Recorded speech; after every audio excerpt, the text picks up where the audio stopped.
What's going on, Washington Commanders Nation? It's your boy Rio Robinson, back with the latest and greatest on the Rambling with Rio YouTube channel, where we ramble about the Washington Commanders just like we wallow in the melancholy misery. After we lose a game, we can also bask in the ambience of a victory. It is Victory Monday. Washington gets a divisional conference W, a long deserved W of the New York Giants, 21-18, 7 scoring drives, all field goals. What a wacky football game. The NFL has seen 1,132 teams win and never lose when scoring 3 or more touchdowns than their opponent. The Giants had 3, we had 0, and still won the game yesterday. But here to talk about it, I got my boy, one of the hosts of the Breaking Command podcast, my boy D Will. What is going on, my dog? What's going on with you, man? Rio, what's good, my brother, man? I'm glad to be with you in the mix, you know, saying Victory Monday, you know, the first one of the year. I'm excited, brother. Hell yeah, man. Like, I don't care how it looks. I don't care how ugly it is. This team, we've seen so much pain and misery over these years. We got to take a W any way we can get it, right? Hey, man, the ugly ones count too, man. The ugly girls get taken home too, man. Listen, I don't care. It was tough, you know what I'm saying? But this is how you build character. This is how you find out what type of team you have. And, you know, it's always good when you're in the process of rebuilding, being able to get them any way you can, man. So I'm all on board. I'm so glad we got it done. And shout out to the young boy, man, for holding it together for another week, bro. No turnovers. Come on, man. Absolutely, man. Our young quarterback you're speaking of, that is Jayden Daniels. He was 23 of 29 yesterday for over 226 yards, 44 yards on the ground, led 7 scoring drives. This is only the second time in Tressway's career where he did not have to punt the ball. In another weird game, that was versus the Packers back in 2021, in a game where we didn't punt, but we also didn't win the game. But give me your overall snapshot takeaway before we get into the details and the nitty-gritty of yesterday's game. My big thing, man, is unforced errors, man. Like, we had so many opportunities to get on the board and score when it counted down in the red zone, and for us to be missing out on those opportunities due to bonehead decisions, man, from veteran guys. You know, Sam Cosby just got the bag, you know, couldn't hold his water down there. I'm curious if they switched up something last minute with their snap count or something down in the red zone, which is why those guys were jumping outside. But that's really my main thing, because one thing they said over the summer, Dan Quinn and Joe Witt said that, you know, they were going to have disciplined guys that was going to attack and was going to be ready to go and get to the ball. And then I feel like the things that are happening are the disciplined plays that we supposed to have. We supposed to be locked in on. So it's unfortunate that we couldn't get any touchdowns this week. But, you know, the threes add up, you know what I'm saying? And when you got a guy that got nothing to lose, came off the street, you know, 7 for 7, you can't beat it.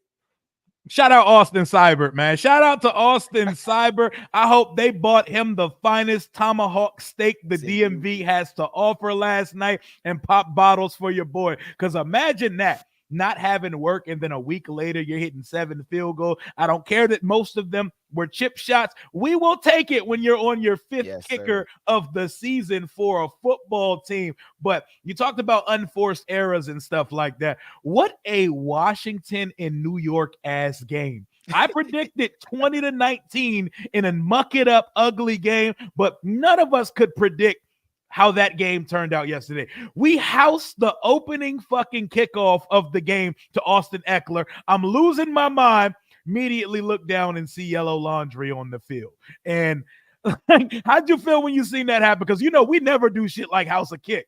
Bro, first of all, I mean, I was just getting in my seat because I was there yesterday. So I was just getting in my seat, and he took the kick to the house, and I'm excited, bro. I'm excited. And just it's a force of habit, man. Like, I always look on the field, looking for flags to see if anything come up, because with the sheer excitement and everybody going off, you like, wait, we don't need any issues.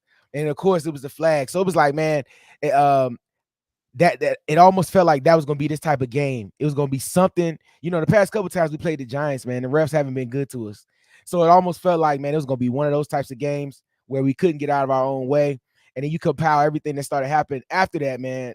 It was tough to watch. But just that opening kickoff, man, the excitement was there. The whole building was amped up. You know, it It was hype in the parking lot. You know, it was tough trying to get inside the building, get into the seats, and then just the excitement from the kickoff, man, going to the house. And it was just like, man, I thought it was Brian Mitchell back there, you know what I'm saying? Number 30, you know what I'm saying? But him going to the house, man, I was excited, man. I was like, man, it's gonna be that type of day. And then we saw the flags on the field. So it was unfortunate, but they, like I said, man, they pulled it together and they never folded, man. When they had every opportunity to, and they had every reason to blame somebody else, they just kept playing. You know what I mean?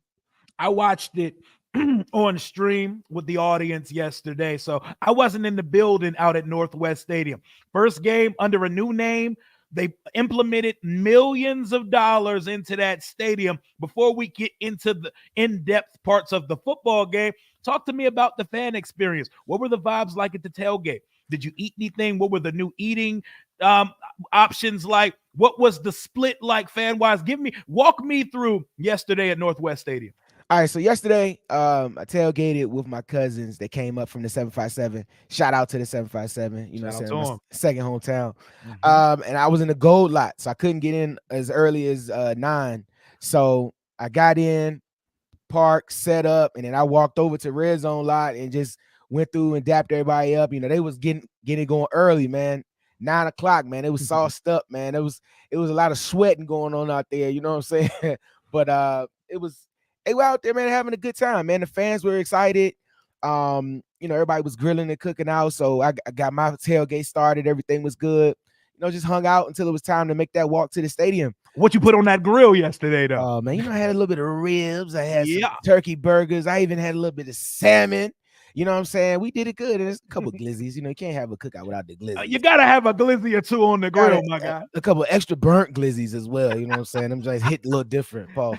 But nah, man, we got it going on the grill early. You know, had a few beverages, just chilled out, catched up, saw a lot of fans, talked to them. Then we took that walk to the stadium, right? Took the walk to the stadium.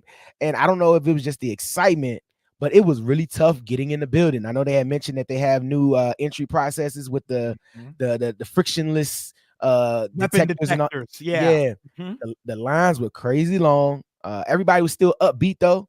The lines were long. So we finally got in, and then it's just getting around that concourse, man. The food lines were long because they added the new technology. Yep. The food lines were long. It was just a lot of people. And really, I would say the split was like, I want to say like 75-25 us. I didn't see too many Giants fans. You definitely saw the blue because it stands out. But I mean, it was we were well represented, man. People are still excited. Nobody was ready to crash out yet. So we were there. It was exciting. And the Giants fans were felt too, but of course, as the game continues on, we starting to do our thing. They get a little bit quieter. They start leaving. They get a little more sauced up. But yeah, man, I would say 75-25 all the way. Okay, so right, one more before we get into. I know people want to talk about the game. Did you watch any of Wale at halftime? How many songs did he give him? Was it fire? How did that go? Hey, look, so I got a chance to watch him on my way out the building. Okay, I'll tell you why. So the one thing about these games, right, that regardless of how much fun I have and how much enjoyment I do have, I do not like hanging out in the building when it's time to go. Right. I had something, I had an engagement I had to go to in the evening. So I was only gonna stay about, to halftime, third quarter anyway. So I got out of there like right as Wale was hitting like his second song. It was pretty good. So I kind of ducked out of there on my way out, you know what I'm saying? And it was crazy because I was able to get out of the building pretty fast, drove home during the third quarter, watched the whole fourth quarter from the crib. When I talked to my cousins after the game was out, because they stayed to the last whistle, to the last field goal, they did not leave the FedEx Field or the area Landover till like 5:30. Oh, wow. So it took them an hour and some change to kind of even get out of the parking lot. So it was crazy. I'm glad I ducked out of there. But Wale definitely went hard. He definitely represented for the city. And I've seen Wale a couple places, man. I seen him at the Usher concert a couple weeks ago. I've seen him a few times too. You know what I'm saying? He been out there. He getting ready to go on that tour. So it definitely was good to have him in the building, man, representing the city as always. Hell yeah. And I just wanted to know if he gave them Nike boots and Pretty Girls, because those are DC anthems right there. Tony P, appreciate you for the $5 donation. He said, our fans are fractured. They'd rather celebrate their negative prophecies than highlight the positive and things to build on. I say amen to that, brother, because I think we are so stuck in the past. And as fans, we get so not, I'm not gonna say we, but a lot of people get so stuck on trying to prove their predictions right that they kind of hope on the downfall of the team and of the damn quarterback. So you wanted May, or you wanted to keep 4, or you wanted to keep 14. So we're going to wish against our own quarterback. It's ass backwards mentality. If you're not with it, get the fuck off the train, because it is JD5 season. And speaking of the guy, JD5, Jayden Daniels, how would you evaluate his week 2 performance? First game-winning drive of his career, 6 incompletions. He got a liver shot in the first half and got his welcome to the NFL moment. Got the wind knocked out of him, but he came back in and helped lead Washington to victory. No turnovers through 2 weeks, despite all the pressure.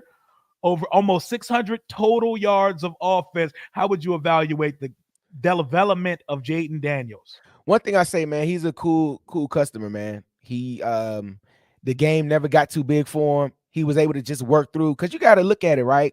Young guys that aren't prepared between the ears, when they keep having those failures in those scoring situations, a lot of those guys may pack it in, or they may not know how to handle it and overcome. Or when you're in a situation for a game-winning type drive, a lot of them may not know how to handle it. He's been through 2 games. He's been just cool, calm, and collected, being able to just still diagnose what he needed to do, make the right throw, protect the football. I mean, no turnovers is crazy from a young guy. And I mean, just being able to be out there and just do what he does. I love seeing it. And just yesterday, man, he played very well. He took, pardon the pun, he took command of the offense and the field. I think him taking that shot kind of was like, all right, let me settle down a little bit. Sometimes you need one of those to wake you up a little bit. Sometimes you got punched in the gut a little bit. Sometimes you need one. So right, he got that punch, and then he came back and kind of just turned into a passer, just diagnosed up plays on the offense. And look, man, I just say, man, he's playing better than anybody else that got drafted. You know what I'm saying? I'll say that right now. And the guys that got drafted last year, not named CJ Stroud, he's playing better than and he's playing better than some of the veterans in this league. So I think we need to put some respect on our guy. You got to, man. You got to respect the kid. And like you said, man, it's a week-to-week league, bro. And the fact that they went back to the drawing board and they said, okay, what did we do well last week? What can we expound on? What can we do better? Okay, let's say we're gonna take it out of his hands. We're gonna run the ball more. You know what I'm saying? Brian Robinson getting, over 125 yards rushing on the ground.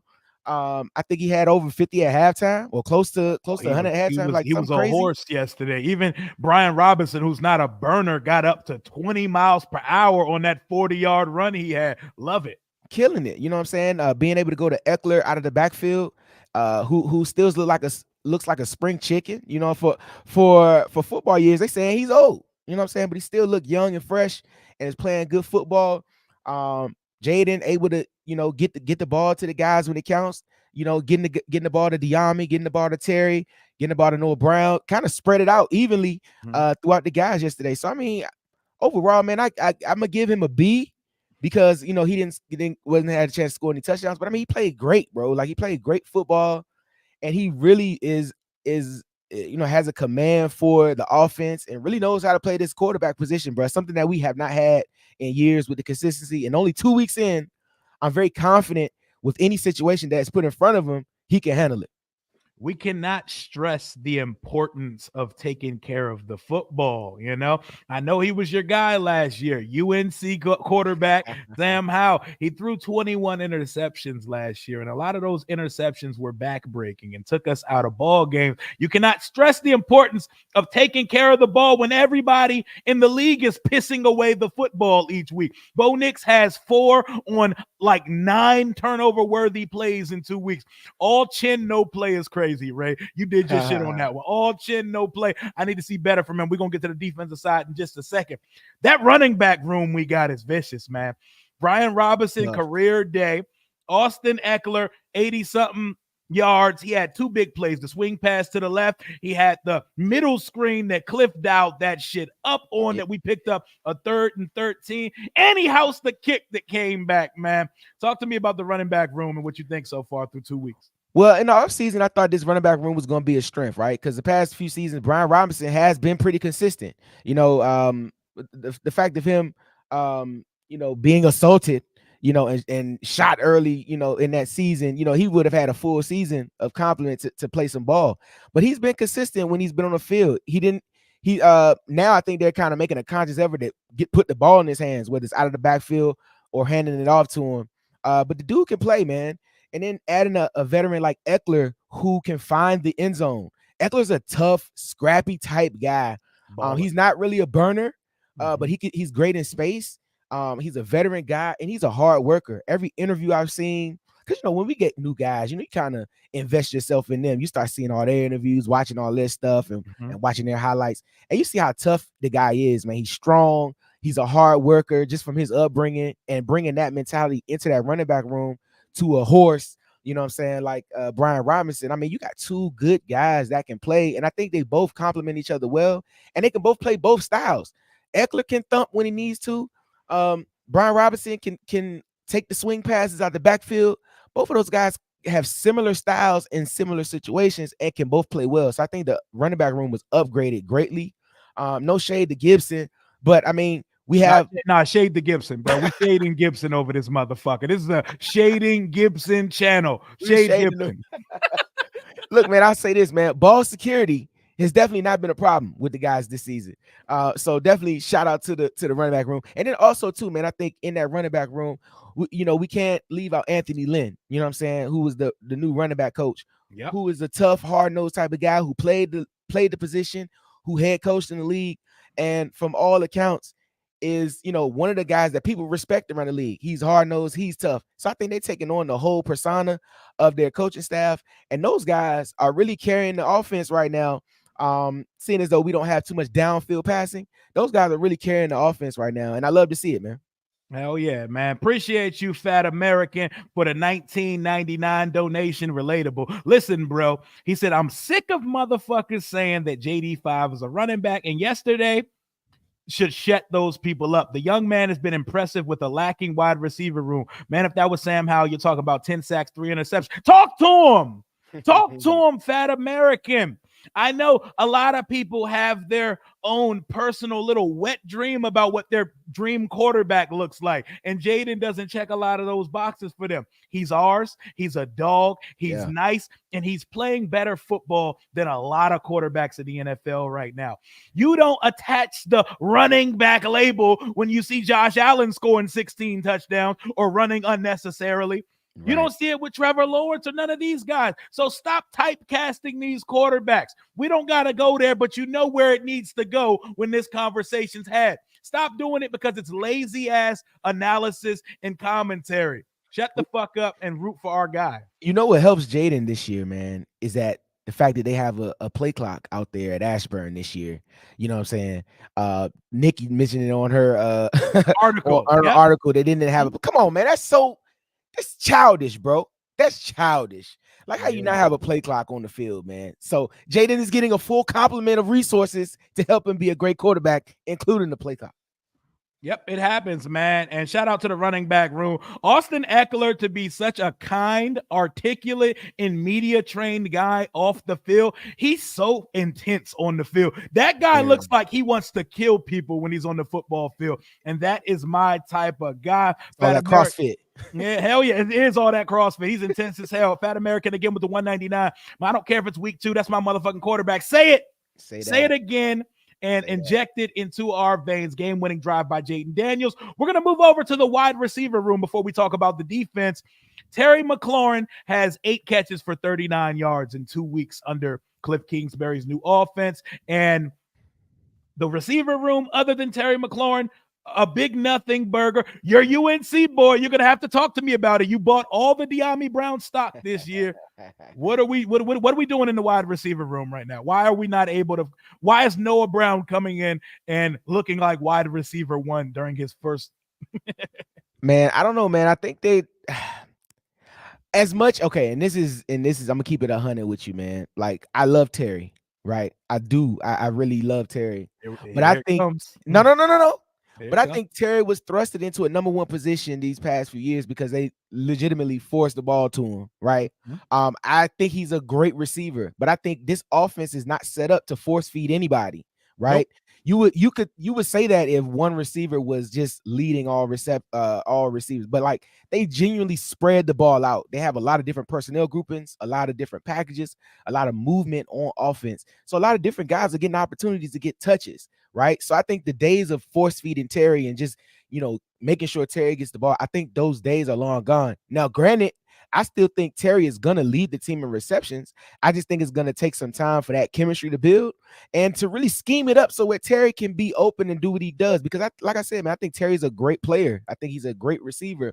But I think, at the end of the day, bro, you got to throw two who open. So if Noah Brown is open, get him to rock. It ain't no Heineke days where he's just F it Terry down there somewhere. Nah, that's done. We're not our offense is not running on hope anymore. We're running on actual skill with actual play calls. So I think it's gonna be wide receiver by committee, bro. Like they're going, I think what we have 6 active currently. Yeah, like Like 6 of them. like Yeah. all of them are getting on the field and all of them are getting touches. It's not like the days of Randy Moss, Chris Carter, and then nobody else on the Vikings catching the ball. Like it's not that's not happening. Like those guys are getting touches. So with two with Diami, I think he's just gonna get in where he fit in. That screen he had that he almost scored on, I really wanted him to catch a touchdown. Then the other one in the back of the end zone where he couldn't get his feet down. I was just watching it a couple of minutes Mhm. ago. But I mean, the guys are showing up.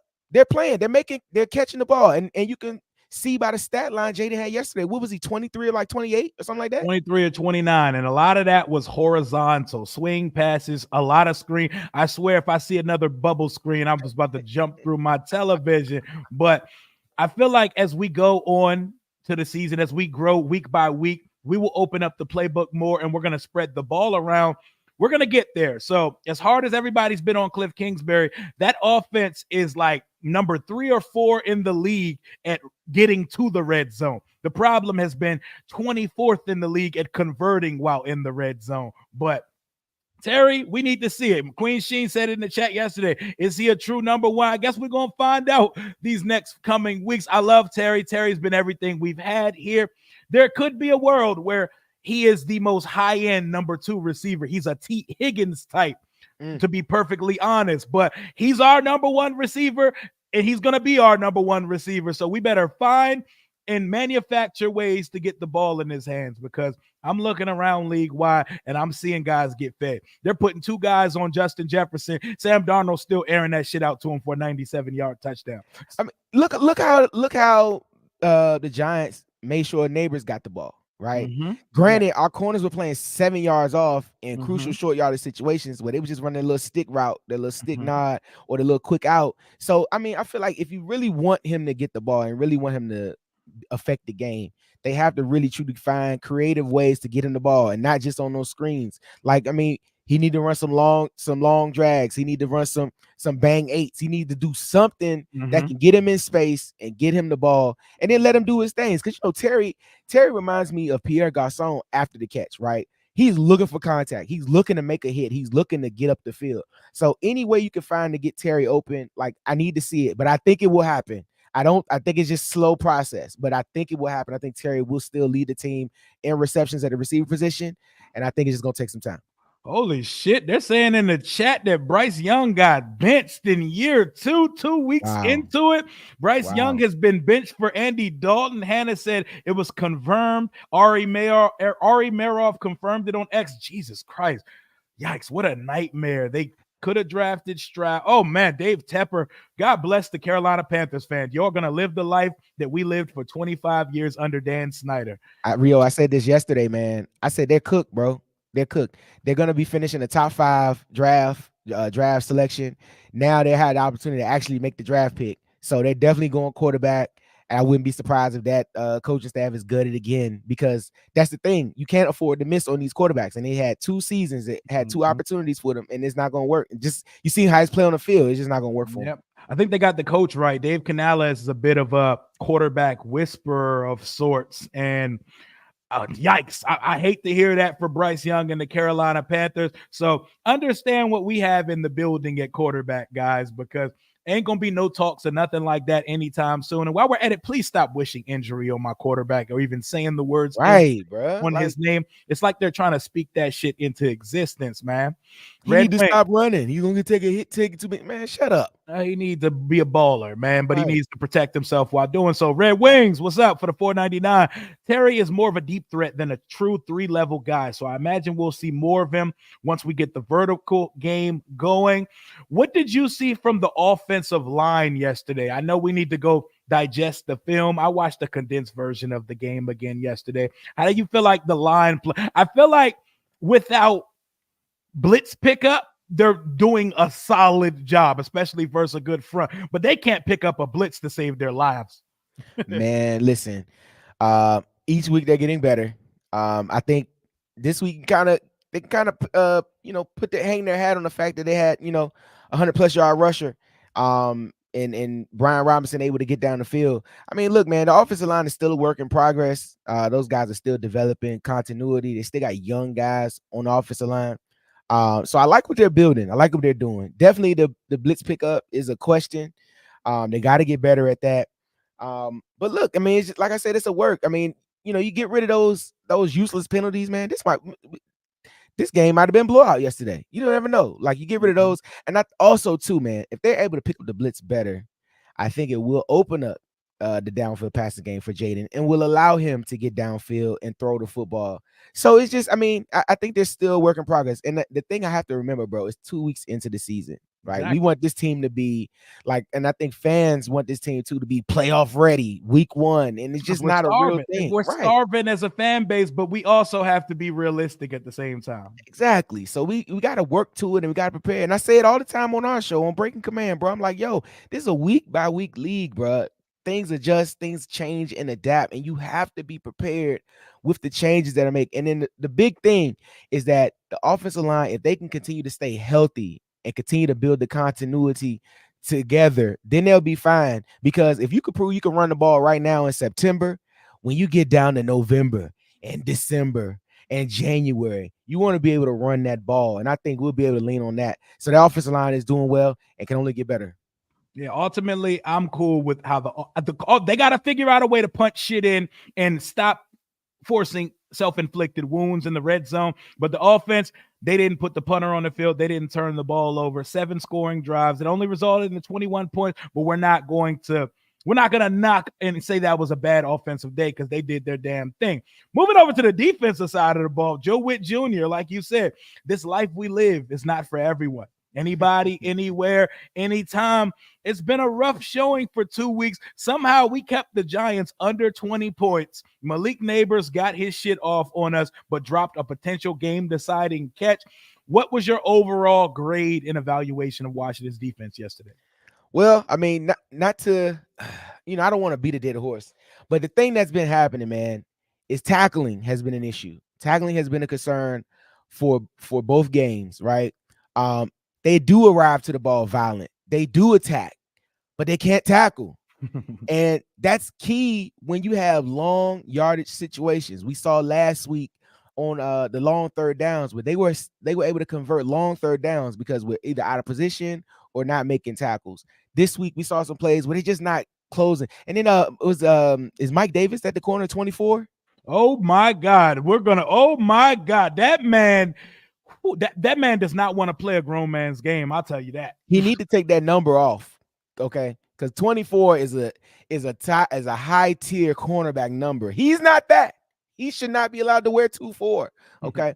But we'll get to him later, like you said. But no, tackling has been an issue and it's been a concern. Man, if this team tackles, better, none of these things are questions, man. None of it's questions. But the fact that they were able to hold them under 20 points, and still make some plays. I mean, that's what you hang your hat on. That's a win. That's a win. We'll take them. We'll take them when we get them. And it's like not like Cincinnati last night where they blaming the defense. You know what I'm saying? For and the refs for letting the Chiefs come back on them and win. But hey, well, this is how it's supposed to happen. Defense hold them in check as long as you can. offense make enough plays and you somehow get it done. And defense has to continue to get better along with the rest other position groups of the team, but I think they will as well, man. I think they will as well. Shout out to the French Canadian Benjamin St-Juste, who we like to call Le Vogue in the group chat. We call him Le Vogue because we call him a model. He did his shit in the second half of that game yesterday.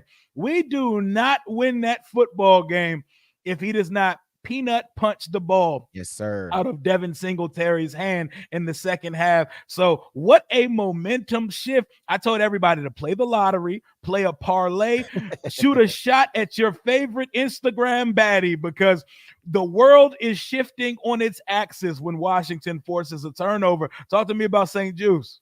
Hey, man, with St-Juste, it was great for him to rebound like he did yesterday. He had some questionable plays in week 1. To come back in week 2 and play a whole lot better and get that crucial turnover when we need it was great. The thing about this defense that we lacked for some seasons is being able to create turnovers. So the fact that we was able to create one yesterday in a crucial spot, I love it for us. I love that for him. And just like this whole mantra of the team, guys that have question marks around them, they can't afford to have bad weeks. They have to they have to make enough of these types of plays to make us forget about the bad stuff, right? So when you make a play like this in a crucial spot of the game, kind of forget that you have some questionable plays at times. But I love that for him. I love that for the defense, and he has to continue to play this level because the cornerback room is looking kind of suspect, man. So we need as much corners as we could get. We need guys that can play ball as much as possible. While Forbes is nursing his thumb injury, I want to see a bunch of Noah Igbenogany, maybe Bobby Price or Chigozie Newsium opposite St-Juste. Michael Davis, what did Mike Singletary say in San Francisco? Can't win with him. Can't win with them. You cannot put that kind of effort on a football field. He measured and sized up Neighbors at least 5 times yesterday and then missed the tackle. I understand. Neighbors is a locomotive. He's like Odell on steroids, like a bigger body, thicker, but same speed type of receiver as Odell. I get it. But Michael Davis, it felt like he missed a tackle or two on every drive of the game yesterday. Not to mention he was never in the right place coverage-wise. Mikey Sainristil, still, we love him. We all think he's going to be a very good slot corner. It's been very rough for Mikey through 2 weeks of this season so far. Wan'Dale Robinson was getting in his ass and scored a touchdown yesterday. Godwin, he took his lunch like a veteran supposed to do. What kind of silver linings can you find in the secondary for Washington right now? Hey, man, it's tough. It's tough. But I'll say, hey, the pressure they put on them caused Neighbors to drop that pass late. That's what I'm gonna say. Nah, but no, the guys have to continue to just make plays. And I don't know if it's scheme or what, but something has to change in that secondary, man, because it's just not there. It's just not, they're not as aggressive as I thought they would be, and not being able to attack as much as I thought they would. But the silver lining is, I mean, they're showing up each week and they're starting to make some of the plays when it counts, like with the turnover and the crucial tackles. They're starting to be there. It helps when your linebackers are playing like men with their hair on fire, which we love. So they're kind of holding down the middle of that defense. But that secondary still has some growing to do, man. Sarah still, for me, the jury's still out on him. I think he does fly around, but he missed a lot more than he make. You know what I'm saying? But it's like I said, man, these guys are young, and it's a team that's building. So in the process, while you're trying to get it all together, if we can still just get out of our own way and make it happen, it's cool. But we got to get some turnovers because, you're going to have a game where you're going to need one where the kicker doesn't get hurt, where, you might have a guy dog you, like Neighbors has been, and you're going to have to come up and make a play. You got to make it when it counts, man. So we're going to definitely need those plays later on in the season from the secondary. Hell yeah. My man said Davis is like, fool me once, shame on you. Fool me twice, 3 times, 4 times, shame on me. Exactly. Like the old George Bush at the podium type of speech. Right. Y'all heard my guy Jose. Make sure y'all smash that like button. Smash that like button for the stream. We got 385 in here on a Monday afternoon. And make sure y'all sub up my guy, Breaking Command Podcast. You can see it in the title of the video. Click the channel, hit the subscribe button on his channel because my boy D Will and D Mitty, they do good work over there as well. Let's finish talking about this defense and I'll get you out of here and let you get back to work on this Monday afternoon. But the linebackers, both in double digits for tackles yesterday, Wagner and Louisville. I think they're two guys that are the antithesis of each other. Yeah. Bobby Wagner, he's not as explosive as he used to be. Louvu may be too explosive. He plays with his whole body on fire, and sometimes it's to his detriment. He plays a little too fast, but I like what I saw overall from the linebackers, but they're not getting any help from the front line. I said it earlier on Twitter. The law firm of Allen and Payne does not open up on Sundays. They are Chick-fil-A. At some point, when do these guys give us return on our investment for giving them all that money? Man, I think, the tough part is, right, they've had good moments with us in their career. But now I think with the turnover of the franchise, it's now what have you done for me lately? And by lately, a weekly basis situation. So those guys got to show up and show out, man. You got, the situation happening last week with Allen being the first one out of the building. And then this week, those guys sometimes going non-existent, man. I think their main thing is getting that pressure up the middle of the field. They're two interior defensive tackles that historically have been great up the middle, providing pressure, right? So I don't know what's going on, whether they don't have that dog anymore, whether it's scheme related, but they got to find a way to get to the quarterback, man. This would really help our secondary and get some of these drives shut down and putting them in longer third down type situations. I believe Cleveland Farrell had a sack yesterday. And guys made some plays, but the interior defensive line has got to get better and they got to get tougher because, like I said, man, that's what we're going to need for this defensive line to get better. In the previous years, right, when the defense wasn't performing as well, what was the constant? The constant was that our front four was balling, with Sweat on the edge, with Payne and Allen in the middle, and then on the other side, whether it's Chase, whether it's somebody else in there playing, they were playing well. You know what I mean? So the defensive line has to get back to what we know them as, and they got to be the staple of our defense like they used to be. I'm hoping they get to it soon because let me tell you, the fans have a short list of guys they are ready to see get out, hit the road. You know what I'm saying? So if they don't turn around quickly, they'll be on the list with Forbes. And on the list with a couple other guys that they're ready to get out of here. Oh yeah, man. Because at some point we need some return on investment. Deron Payne, Jonathan Allen, and I don't want to hear their win pressure rate. I don't want to hear about none of that pie chart nerd analytic bullshit. Now I see with my own two eyes. Two defensive tackles making over $22 million a year, and they're not producing like $22 million tackle. Dexter Lawrence, that guy on the Giants side of the field, that motherfucker was in the backfield all day. He wreaked havoc on our offense the majority of that game yesterday. We're doubling him, and his big ass is still space eating and finding ways to impact games. Look at Chris Jones, the way he impacts games every week for the Kansas City Chiefs. He has his fingerprints on the game. We go quarters in a row, in sequence, without hearing the names Deron Payne and Jonathan Allen. And I don't think that has anything to do with scheme. I don't know about Joe Witt making JDR look like God, but Santiago, thank you for the $9.99 donation. He said, I feel like I can solve our offensive problem. Use Noah Brown more or get bigger receivers for JD5 because all of our starting receivers are 6 foot or less as far as defense. I don't know. 2 game sample size, and he's working with Ron and them's ingredients right now. We haven't exactly put a full unit of guys that Adam Peters and company selected. So I'm giving the coaches time. It's only 2 weeks in.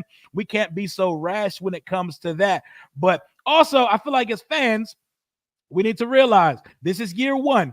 Adam Peters is going to have a full year of evaluation like Josh Harris did with Rivera and them to see exactly what we need. We're going to have money. I assume we're going to be a lot more aggressive and active next offseason. With a slew of draft picks too, man. He liked to play around in that draft, so he definitely will do something next year in this offseason. Hell yeah, it is Victory Monday. We are basking in the ambience of a victory. We're not going to sit here and complain about how we got the victory because we did get it done, but we're going into a little bit of depth and context about the game. How did you feel the edge rushers played yesterday? Cleveland Farrell got a sack for the second week of the row, but I don't feel like we're getting enough off the edge from Dorrance Armstrong and Cleveland Farrell. And why the hell was Jamin Davis inactive yesterday? That was a mystery. Yeah, I'm curious about that because we heard that and then I ain't hear nothing else about it, man. So and they calling it a healthy scratch. There's no injury related, no nothing. Like they calling it a healthy scratch. So it's like, if that guy cannot contribute to your active 45 on a Sunday, then what are we doing here? I mean, I thought he played well last week. So I'm not sure what happened this week or during the week that made them feel like they couldn't, like what you say, can't win with him. You know what I'm saying? Like I don't know what happened, but I would like to see him out there. I mean, I feel like he has something to prove. He's being aggressive. I need to see him out there. And then because what we're getting is not enough. You know what I'm saying? Nope. Like it should be all hands on deck. Anybody that can produce for you should be out there and be active and be ready to rock and roll. And I think he has something to prove. So I don't know why he wasn't out there. But we definitely need some help on the edge, man. And the thing about it with football, Rio, this. Everything is all related, bro. It's It all is. related. If defensive front four gets more pressure, that allows our cornerbacks to cover. That makes our cornerback coverage look better because they're giving them blanket coverage and their D-line is getting sacks and pressure. If we're able to like that one, it was one play they called all sides on Luvu, but he was ready, like you said, he was ready to he tried to Palomalu that bruh, motherfucker. he was ready to ooze him. You know what I'm saying? Like ready to take it offline. So like I think we have the guys and we have the talent. It's just getting it all to work together. And it's that year one thing, man. We have, this whole turnover. Just the coaching staff has changed. Like I think it's taking a minute for that continuity to come together. But if we can really find some pressure from these edge rushers, did Newton play? He did. He got some snaps in yesterday. He definitely got out there and broke a sweat. He didn't really make much of an impact, but it's his first game out there. He went out and did what his mentors did yesterday, recorded a bunch of nothing, but it's okay because he's a rookie and he's gonna get sprinkled in. He was on a pitch count yesterday. Yeah. But I also think too, Rio, like remember when they were signing all their defensive linemen, right? It was like, man, it's a lot of guys. Yep. I think just like the wide receiver room, the defensive line room is rotational. They got heavy rotation on the defensive line. I mean, we're finally seeing Fedarian Mathis play, you know what I'm saying, getting substantial reps. So all those guys are getting rotated in and out. And I just think sometimes we're not hearing those names that we want to hear called. They may not be on the field as much as they used to. But they should be on the field getting that pressure. So I'm hoping that the law firm of Allen and Payne get a little more work and start prosecuting some guys coming up. Hell yeah. I don't need Deron Payne and Jonathan Allen being like the Chick-fil-A that the Atlanta Falcons have in their stadium. They got a Chick-fil-A in their stadium and that shit ain't open on Sunday. I need them to open the restaurant up on Sundays because they got to eat at some point. Everybody's going to be putting hashtag trade Allen in every comment and every tweet until something changes because you can't be the loudest one in the room and then be all bark, no bite on game day. Fat American, blessing the kid on a Monday afternoon. Thank you so much. I got mixed feelings about the defense. They're young, new, and make a lot of mistakes. On another hand, they show flashes when they all click. Maybe they'll get it later in the season. We got to remember it's week 2. It's week 2 of putting a mosh posh conglomerate of new, a mixture of the mid from before, a bunch of new guys, and a bunch of placeholders, 1 year placeholders. For example, guys like Jeremy Chin here on a 1-year deal. Has Jeremy Chin put anything good on tape in 2 weeks? Hey man, that number 11 looks sweet, but other than it do. I don't know how much pictures off. He put too much work in. But look, like we said, it's early, bro. It's 2 weeks, man. Like the fans are already in mid-season form with either ready to, anoint these guys or crash out. But I just want to tell these guys, just be patient, man. We really got to let them play, man. And they got to be patient, man. You got to be patient. This isn't we're always going to overreact on game days because it's what fans do, especially we're starving. It's been 25 years of nasty, 25 years of yuck. So we all get it. But it is Victory Monday. Washington did their damn thing. We won a game. We don't care how it's won. You don't get style points by how much points you win by. Yes, You don't indeed. get deducted more losses for how much you lose by. We have a kicker now. How does it feel? Austin Seibert. I've been saying Seibert. I'm sorry. I'm going to correct myself. Austin Seibert, 7 for 7. I would say he passed the job interview portion of the phase, right? Hey, he definitely did. But look, right? He set the bar so high for himself that he can't miss no more. He can't miss nothing this year, dog. He can't miss. Like 7 for 7. Really, that's a clutch. Like real talk, man. That's clutch. And like what people don't understand, man, kicking is hard, bro. Kicking is hard to do. We've seen some great kickers through the history of NFL make it look easy. Vinatieri, Stover up in Baltimore. Like we've seen guys that can really kick. But then it's like you have a couple that can kick really good, and then you have everybody else. So we're in that everybody else category until we get something consistent. So the thing is now, right? He was able to go 7 for 7, right? We need clutch situations. We can't afford no missed extra points. We need to make sure we hit the 35 and in kicks. You know what I'm saying? We need the kicks in weather. We need all those things to work. But the thing is, it would help him out more if offense would score a couple more points. But the fact that we was able to go 7 for 7 out there looking like Steph Curry, you know what I'm saying, from 3-point, Sharpshooter. we love to see it. So he has given himself another job, another week, and got a game ball, got carried off the field. You'd have thought we won a Super Bowl yesterday. The way he got carried off.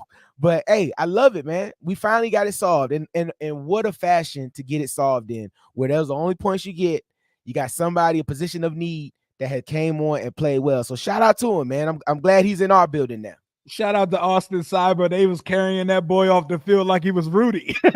Oh my God, bro. You'd have thought every sports video where they get carried off the field or off the baseball diamond, off the court, that was played out yesterday, man.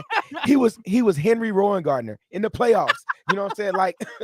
Like shit. I love it, man. I know he had a good night. I know him and his family, they probably turned the fuck up last night for Austin Seibert. Shout out to him. I hope he has a forever home. He's still young. Yes. We desperately need a permanent fixture at the kicker position. What up, CB? He said, my dog Rio, I'm missing that 5-wing and French fries combo from Howard, China. Mumbo sauce on everything. Congrats on the win. Y'all building something to build upon.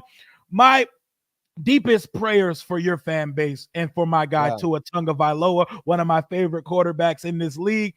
It may be time to hang him up. I know they signed Tyler Huntley. I hope y'all are able to bounce back from that, because a team as exciting as the Dolphins, not having them in the playoffs would be a huge miss on the NFL's part. I hope Tua gets back, shakes back, and makes the best decision for himself and his family, because fuck football at the end of the day. We love it, but you got to be a man first. Were you watching the Dolphins game the other day when that happened? Yeah, man, that was crazy. Because at first I seen the turnovers. I'm like, what's going on? And then I seen the hit. And then you just forget that he, how we was joking on him earlier. Tua turned the ball over. Like, you forget all that. And then it becomes serious.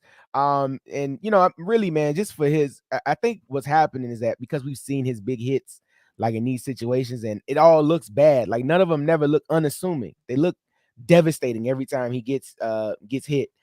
So I'm definitely hoping for his sake that whatever decision he comes to is the best for him. It really makes you think about football and the importance or lack thereof of it. Just signed that big deal. So I don't know how that's going to play into it with his decision. I'm hoping it doesn't. But at the end of the day, man, football's a tough sport.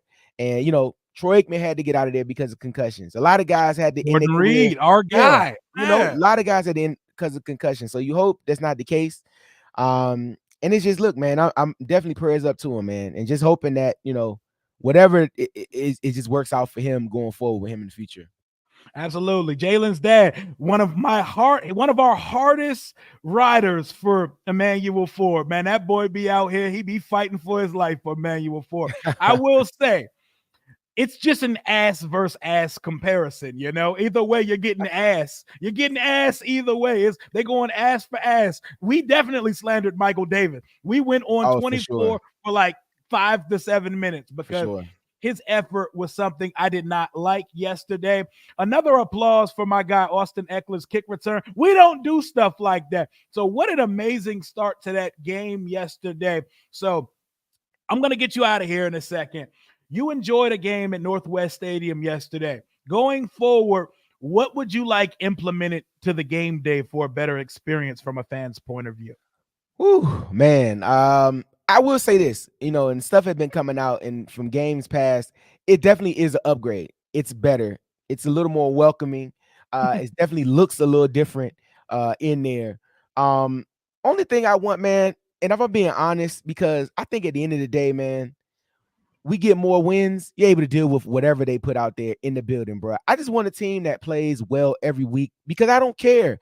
I will go buy the $30 nachos if I want some nachos. I will go buy the $10 bottle of water if I want that. I don't have no problems with that. You know what I'm saying? I really just want a great product on the field because everything is a lot better when the product is great, man. We're willing to put up with way more when we like the product. You have a luxury car that you like, that oil change is going to cost you some money, but Facts. you get it because you like it. What I'm saying? That's what Mhm. you do. You go to an expensive restaurant because you like the food. Yeah, that steak is going to cost me $75, but I don't care. I like the steak. So it's all good, man. They continue. You could definitely tell that they're putting money into the process. They're putting money into the building, just even with the parking lot, how it's been repaved. They did change up the traffic pattern. I feel like they had more workers there, like more actual people in the building to like help you out as far as like go here, go there, do this, do Oh that. shit, they got people directing. They got like people on the line at the tarmac at the airport. They not Bruh, moving like Walmart and Northwest no more. no, no, bruh. There's no all the self-checkout lines have people there to help you out. But no, man, I think it's just a better experience, man. It was something holistically that they put effort into and really said, okay, hey, let's try to make this game experience, even if we're ranked the last ranked stadium, because you need to have guys play well in the field. But even still, we try to make it as a good experience as possible. It also helps when your fans are in the building, and it It felt like does. yesterday our fans were in the building. Love that. Um, and it's just, I mean, it's just gonna be a case by case basis, man. I've been to a lot of games at a lot of different stadiums. Look, man, the experience can be bad everywhere. It's always overpriced. It's always going to be crowded. You're going to deal with that everywhere. The least you could do is win on the field and give your fans something to cheer about. And nobody will care about what they have to spend on it, man. So, like I said, bro, I'm excited. I'm going back to a few more, and if they keep winning, I'll keep coming. Hell yeah. And I just put my boy D Will's channel in the chat. Make sure y'all sub up to Breaking Command because you see, my boy knows his shit. And on top of that, I know y'all hear that radio personality, smooth jazz delivery my boy got. My boy sound like he been on a microphone before.